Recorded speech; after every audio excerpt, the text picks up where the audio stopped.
The countdown to next April's Total Solar Eclipse is moving right along. We are now under 6 months away from that, and we're getting a bit of a sneak peek in the sky this weekend. We're preparing for that big one come next April, but it's a so-called Ring of Fire eclipse that's actually headed our way this weekend. Erie News Now's Megan Solensky is live in studio with eclipse expert Dr. David Horne from Gannon University, going to break down what we're going to see tomorrow and, of course, then next April as well. Good morning, Megan. Good morning, Mark. Tomorrow is that partial eclipse. What we're really looking forward to is that total solar eclipse in April. So I have Dr. Horne to break it all down. What is happening in April? Why are we all so excited about it?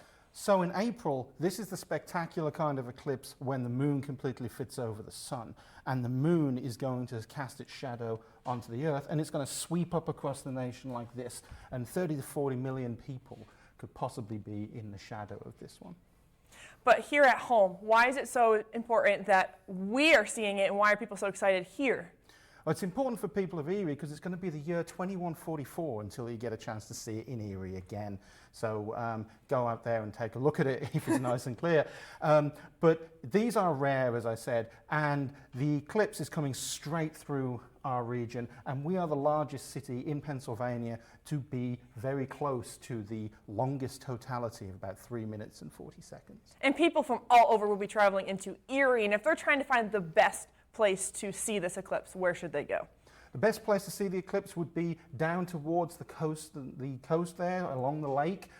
There's the longest line here right across the middle of the lake, and that's when the totality is longest, but you probably only gain a few seconds if you're standing in the middle of the lake. So going towards the shoreline would definitely give you a bit more time.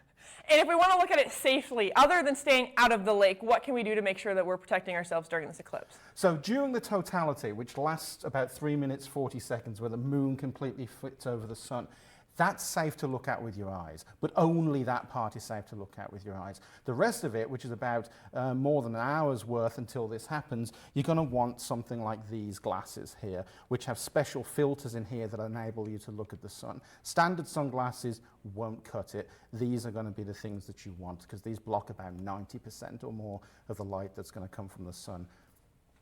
Well, as we're getting ready for that eclipse in April, I want to make sure that Mark is protected as well, so I'm going to bring some glasses over to him and also talk a little bit about how cool is your school, because it is back, and it, of course, is themed out of this world because of that eclipse as well. Yeah, we're latching on to the Total Solar Eclipse as far as this year's edition of How Cool Is Your School. We've been doing this for more than a decade now, basically invading schools with live editions of Erie News Now Sunrise. We take this whole show right into your school. That's after you send us those videos showing off your school pride. And this year we want to show how you're using the teaching tool, or rather the eclipse as a teaching tool, in a way to get kids kind of fired up about science. And we're hoping that the Out of This World theme does just that. Well, you've been a part of this project since it started. We've been doing 13 years now of How Cool Is Your School. So I thought it might be fun to take a look back at some of the winners over the past few years.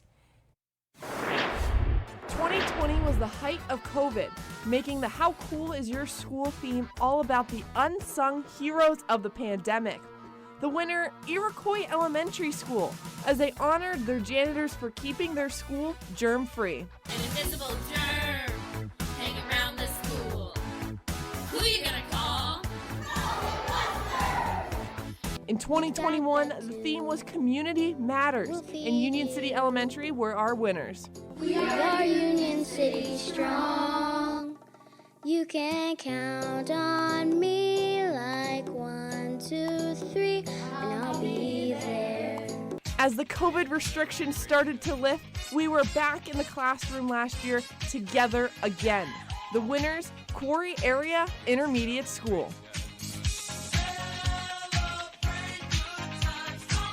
This year is going to be extraordinary. How Cool Is Your School is back. In honor of the Total Solar Eclipse, we're accepting video submissions from area schools until October 18th. Showing how science in your school is out of this world.